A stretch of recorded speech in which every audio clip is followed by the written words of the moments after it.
ठाणे, नवी मुंबई आणि कल्याण डोंबिवलीमधील शाळांना आज सुट्टी जाहीर करण्यात आली आहे। रायगड, भिवंडी आणि पालघरमध्ये सुद्धा शाळांना सुट्टी असेल, तर मुसळधार पावसामुळे खबरदारीचा उपाय म्हणून प्रशासनाने शाळांना सुट्टी जाहीर केली आहे। आजही हवामान खात्याकडून अनेक जिल्ह्यांना मुसळधार पावसाचा इशारा दिला गेलाय।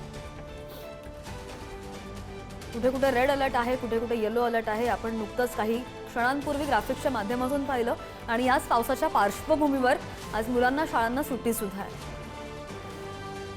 दुपारी ज्या पद्धतीने मुंबईमध्ये मोठ्या प्रमाणात पाऊस सुरू झाला, तर तात्काळ वरिष्ठ अधिकाऱ्यांशी चर्चा करून विद्यार्थ्यांना सुट्टी देण्याचा निर्णय घेण्यात आला आणि आणखी 2-3 दिवस जो काही अलर्ट संपूर्ण महाराष्ट्रामध्ये देण्यात आलेला आहे, त्या अनुषंगाने जिल्हा पातळीवरच्या, विभाग पातळीवरच्या अधिकाऱ्यांना स्थानिक पातळीवरची परिस्थिती पाहून त्या ठिकाणी शाळेला सुट्टी देणं या संदर्भातले अधिकार त्या स्थानिक पातळीवरच्या अधिकाऱ्यांना देण्यात आलेले आहेत।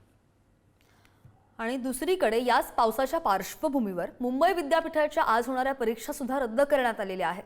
विद्यापीठाशी संलग्न असलेल्या एकूण 32 परीक्षा पुढे ढकलण्यात आल्याची माहिती। मुंबईसह परिसराला मुसळधार पावसाचा इशारा दिल्यामुळे हा महत्त्वाचा आणि मोठा निर्णय दिला गेलाय।